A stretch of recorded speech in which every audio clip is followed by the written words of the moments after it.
Halo semuanya, Assalamualaikum warahmatullahi wabarakatuh. Kenalin, aku Nadia Hanakumasari. Aku mahasiswa Universitas Jember dari Prodi Kedokteran Gigi semester pertama. Terus di sini aku nggak sendirian, aku sama Kak Yaya sama Kak Dinda. Silakan Kak kenalan dulu. Siapa dulu nih, Yaya atau aku dulu? Bebas deh. Oke, halo teman-teman semua. Perkenalkan, aku Dinda Dwi Prastiani, biasa dipanggil Dinda. Aku mahasiswi Pendidikan Bahasa dan Sastra Indonesia, angkatan 2020, semester 3 ya, di Universitas 11 Maret di Solo. Salam kenal ya, lanjut Kak Yaya, silakan. Halo, kenalin, nama aku Mazaya. Boleh dipanggil Yaya atau Yaya aja. Aku sekarang mahasiswa semester 3 di Universitas Negeri Medan, jurusan Sastra Inggris. Salam kenal ya semuanya. Oke, berhubung udah kenalan, nah kita kan di sini, aku izin dulu ya Kak. Jadi kan di sini kita kan akan bahas kalimat efektif. Nah, berhubung ini kan kalimat efektif yang kedua. Terus yang pertama udah beberapa waktu yang lalu kan, kalau nggak salah tuh kalimat efektif pertama tuh bahas tentang yang pertama kan harus punya subjek sama predikat, terus yang kedua itu harus logis, terus yang ketiga hubungan predikat dan objek atau pelengkap harus rapat, terus yang keempat itu ada subjek tidak didahului preposisi, yang kelima sejajar atau paralelisme untuk kata sama imbuhannya. Nah, terus kita akan bahas beberapa poin lagi. Kak Yaya boleh di slide selanjutnya dulu.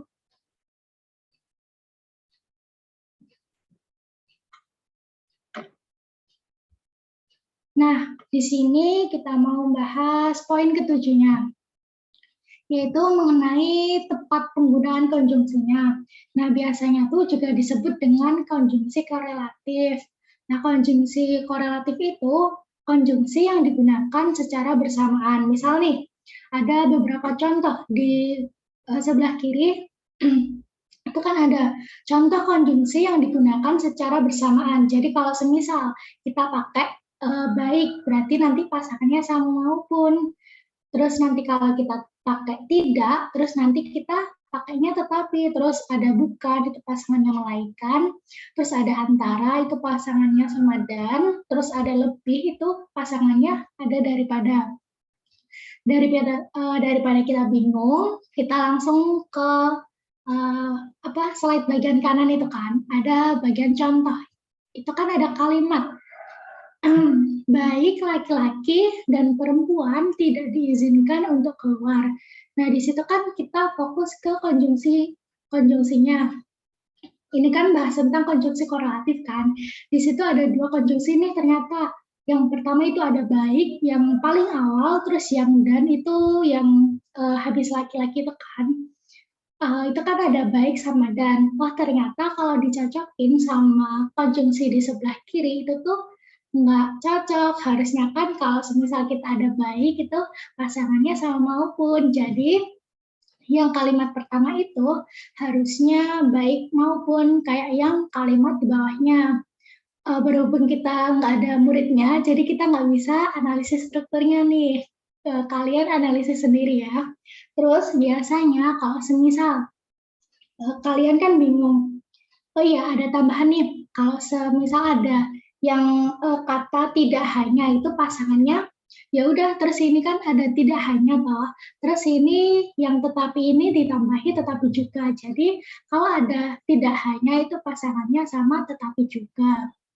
Terus ada lagi temennya, ini kan ada bukan, bawahnya itu kan yang poin ketiga, itu bukan, itu kalau ada bukan hanya, itu juga melainkan juga gitu. Jadi bukan hanya titik-titik, melainkan juga titik-titik.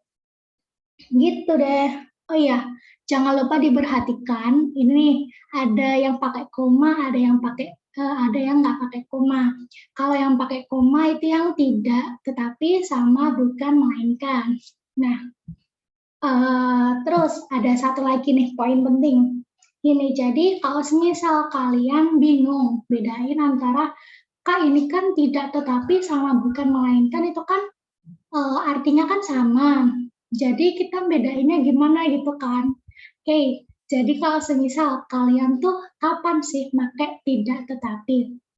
Jadi kalian tuh makanya semisal yang setelah kata tidak sama setelah kata tetapi itu tuh ada kata sifat atau kata kerja gitu. Terus yang bawahnya itu kan ada bukan sama melainkan. Itu kalau semisal kalian tuh perlu pakai itu kalau kata di setelah di antara bukan sama melainkan sama di setelah melainkan itu tuh kata benda gitu. Kalau tentang kata benda, kata sifat, sama kata kerja mestinya kan udah pada ngerti gitu. Terus kalau misal nggak ngerti, insya Allah ada kok di record-record di Bersinar Project di bagian YouTube-nya. Ya Kak, bisa di next slide dulu Kak.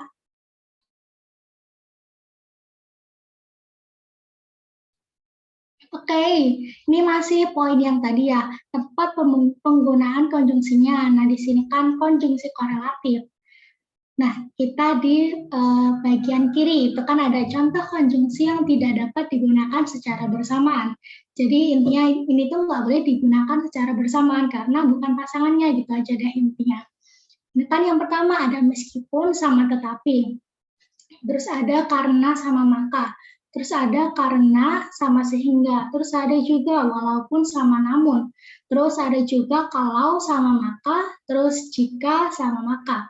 Jadi kayak kita tuh hemat konjungsi aja. Soalnya ini tuh sebenarnya kan sama aja kan maknanya. Semisal nih, kalau ada yang paling akhir deh, jika sama maka itu tuh kayak semisal kita tuh melakukan ini berarti ada akibat setelahnya gitu kan. Jadi kayak ya udah dihemat aja gitu penggunaan dari konjungsinya gitu. Terus kalau semisal masih bingung, kita di slide di bagian kanan itu kan ada contohnya. Ada 3 contoh deh. Oke, yang pertama itu ada jika kamu belajar dengan tekun, koma, maka kamu akan berhasil. Terus identifikasinya kalian sendiri aja ya. Kalau misal masih bingung, itu di bawahnya udah ada yang kalimat kedua itu deh. Terus, oke, langsung yang kalimat pertama tadi. Itu yang bagian jika kamu belajar dengan tekun, itu kan merupakan kalimat syarat.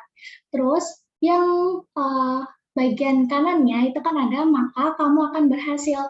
Itu merupakan kalimat akibat. Kenapa? Ya gimana ya, itu anggap aja itu kayak sebab akibat atau kayak syarat sama akibat gitu deh. Oke, terus di bawahnya itu dalam kalimat tersebut tidak terdapat subjek dan predikat.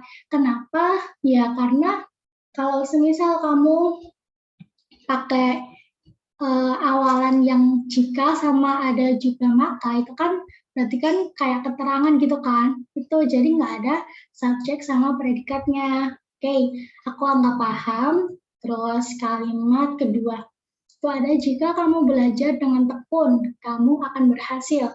Yang kalimat awal itu kan jika kamu belajar dengan tekun, itu merupakan keterangan karena kan ada konjungsi di depannya itu, yaitu jika itu merupakan keterangan. Terus berhubung tadi makanya udah dihapus, jadi kan tinggal kamu akan berhasil. Jadi itu kan ada subjek dan juga ada predikatnya, yaitu subjeknya itu kamu dan predikatnya itu berhasil. Oke. Terus kalimat ketiga, contoh ketiga nih ada kamu belajar dengan tekun, maka kamu akan berhasil. Udah kita analisis nih, anggap aja yang subjeknya itu kamu, terus predikatnya ada belajar, terus dengan tekun itu merupakan keterangan cara gitu kan. Terus yang maka kamu akan berhasil itu merupakan keterangan apa? Kayak keterangan akibat gitu kan. Oke. Terus kenapa sih kok itu boleh? Itu kenapa sih kok boleh gitu kan? Ini tuh jadi yang awal itu kan nggak didahului sama jika kan, soalnya jikanya itu kan hilang. Jadi kan berhubung jikanya dihapus, jadi itu merupakan satu kalimat yang mana tidak double konjungsi gitu loh. Double konjungsi yang tidak seharusnya gitu. Gitu Kak. Bisa di next slide aja, Kak. Oke, kita lanjut ke poin ke-8, yaitu diksi atau pemilihan katanya tepat. Nah, kita langsung ke contoh aja ya. Jadi ini tuh kayak pinter-pinter kita memilih suatu kata di kalimat tersebut. Oke, yang bagian kiri nih ada contoh. Erika belajar di malam hari. Yang kita analisis ya, udah subjeknya itu Erika, terus predikatnya itu belajar, terus keterangannya itu di malam hari. Itu merupakan keterangan waktu. Terus ada penggunaan kata di sebagai preposisi waktu tidak tepat karena preposisi di digunakan untuk preposisi tempat. Ini udah pernah aku bahas bukan dibahas sih, singgung di pertemuan selanjutnya, berikutnya, maksud aku sebelumnya.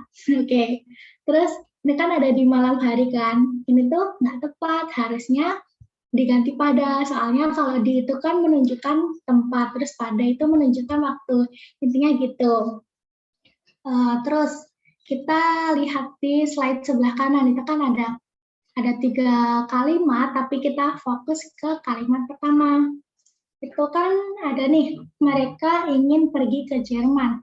Kita analisis, yang pertama itu subjeknya itu mereka, terus ingin pergi itu merupakan predikat, terus ke Jerman itu merupakan keterangan. Oke, kayaknya tuh udah tepat gitu kan, kalau semisal kita cuma lihat dari kalimatnya aja. Tapi ternyata nih kita lihat di baris selanjutnya ini ada pemakaian kata ingin tidak tepat karena secara fungsi kata tersebut berfungsi sebagai predikat atau berkeinginan, padahal yang dimaksud adalah menekankan aspek waktu yang belum terjadi. Jadi kayak kalau kita semisal cuma lihat kalimatnya itu, oh kayaknya ini tuh sudah benar, tapi ternyata kalau secara maknanya maksudnya kayak yang sebenarnya ternyata tuh mereka tuh bukan ingin, tapi tuh cuman tapi tuh akan pergi gitu, jadi belum terlaksana kayak gini nih, menekankan aspek waktu yang belum terjadi gitu. Jadi tergantung maknanya. Itu deh. Terus kita lihat di kalimat selanjutnya. Itu kan ada mereka akan pergi ke Jerman. Itu yang subjeknya itu mereka, terus akan pergi merupakan predikat, terus ke Jerman itu merupakan keterangan yang mana merupakan keterangan waktu, keterangan tempat. Oke, terus ini kenapa kok predikatnya itu akan pergi, bukan cuman pergi aja. Itu jadi kayak ada modalitas gitu ya. Udah sempat aku bahas di pertemuan sebelumnya juga, kayak ada ciri-ciri predikat itu. Oh ternyata kalau semisal ada modalitas di sebelum predikat itu tuh juga dianggap sebagai predikat gitu. Oke, terus ada kalimat yang terakhir nih. Mereka berkeinginan untuk pergi ke Jerman. Oh, ini tuh mirip-mirip sama kayak yang sebelumnya. Tapi bedanya itu yang awal itu kan ingin, terus berkeinginan, yang akhir itu berkeinginan. Terus bedanya itu kita lihat di kalimat yang kayak paragraf itu kan ada pemakaian kata ingin tidak tepat karena secara fungsi kata tersebut berfungsi sebagai predikat. Nah, sebagai predikat itu harusnya bentuknya itu berkeinginan gitu, bukan ingin. Nah, jadi kalau kita analisis nih, yang subjeknya itu mereka, terus predikatnya itu berkeinginan, terus keterangannya itu ada 2. Yang pertama ada keterangan yang untuk pergi, terus yang keterangan selanjutnya itu keterangan yang ke Jerman gitu. Bisa di next slide, Kak.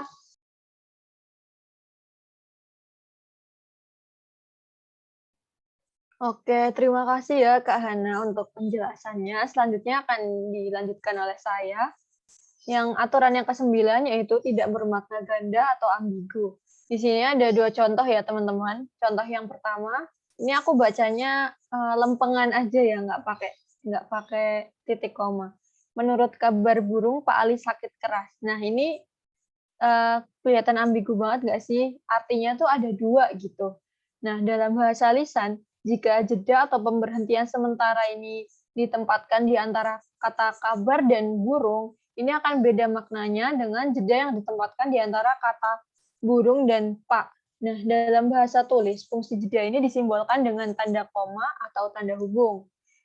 Untuk jeda yang pertama nih, menurut kabar, burung Pak Ali sakit keras. Nah, di kalimat ini, informasi yang sakit itu adalah burung. Kemudian untuk yang kedua, jeda yang kedua, menurut kabar burung, Pak Ali sakit keras. Nah, dalam kalimat ini, informasi yang sakit itu Pak Ali.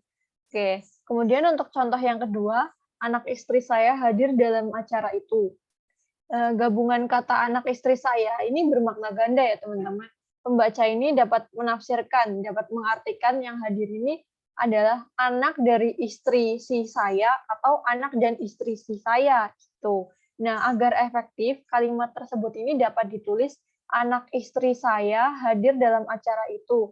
Di sini kata hubung terletak di antara istri dan saya itu mengartikan anak dari istri gitu. Kemudian kalau anak istri saya hadir dalam acara itu dengan kata hubung yang terletak di antara anak dan istri, ini artinya yaitu anak dan istri dari si saya, gitu ya teman-teman.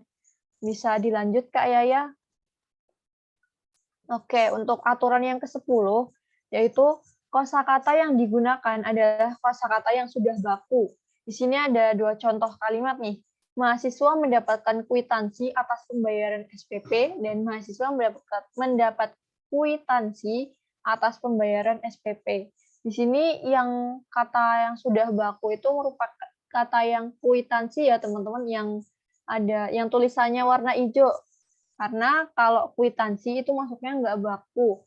Untuk sebenarnya untuk mengetahui suatu kata ini baku atau tidak, kita tinggal mengetahui baca dulu lah ya, kata mana sih kata yang baku, mana sih yang enggak. Terus kalau udah sering-sering baca itu, nanti bakal hafal sendiri gitu. Jadi kita nggak perlu ngafalin gitu. Nah, untuk contoh lain itu ada praktik sama praktek. Yang benar yang sudah baku itu praktik ya. Terus ada juga apotik sama apotek gitu.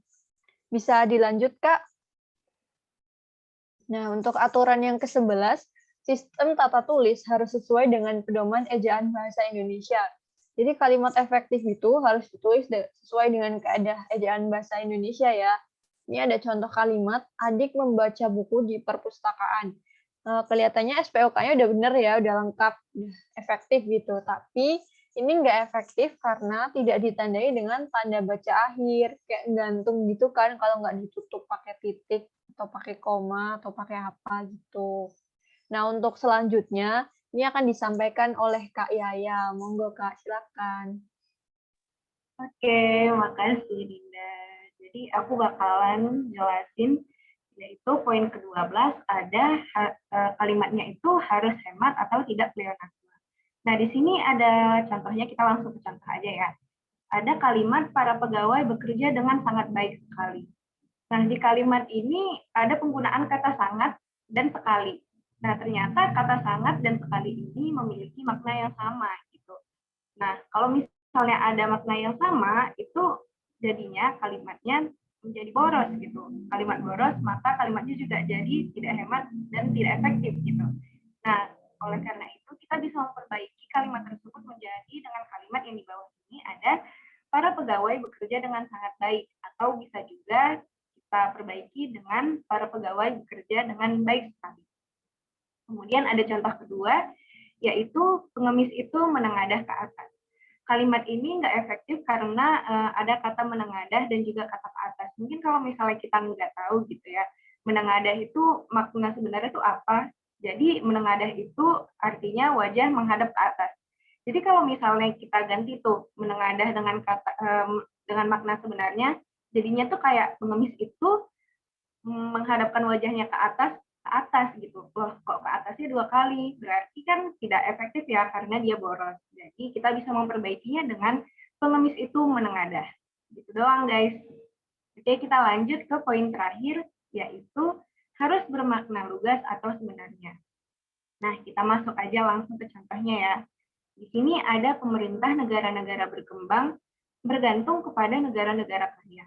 Nah, di sini kalimatnya itu nggak efektif karena ada kata berkembang yang kata berkembang itu bisa ditafsirkan ke berbagai macam arti gitu.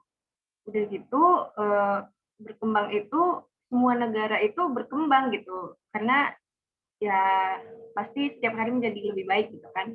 Berarti berkembang itu salah satu makna berkembang juga ya. Dan udah gitu kita bisa memperbaikinya dengan kalimat pemerintah negara-negara miskin bergantung kepada negara-negara kaya. Oke, itu aja sih penjelasan untuk kalimat efektif. Udah ada 13 poin yang udah disampaikan dari pertemuan kalimat efektif pertama dan juga pertemuan kalimat efektif kedua. Dan penjelasannya udah sampai sini aja. Dan juga jangan lupa untuk scan QR code untuk ngasih ulasan dan juga bisa juga untuk traktiran bersinar. Jangan lupa ya teman-teman.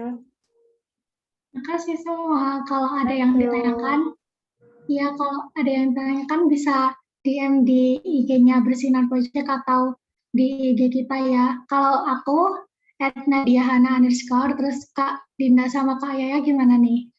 IG-nya. Kalau aku IG-nya Dinda DWP, A-nya 2. Kalau aku bisa DM ke Instagram @mazaya.zh ya. Terima kasih. Terima kasih semua.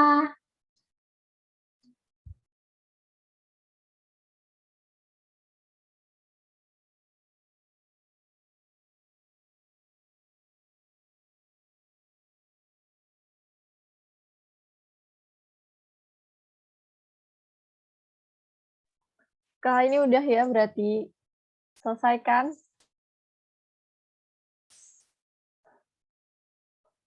Makasih untuk Kak IT Support.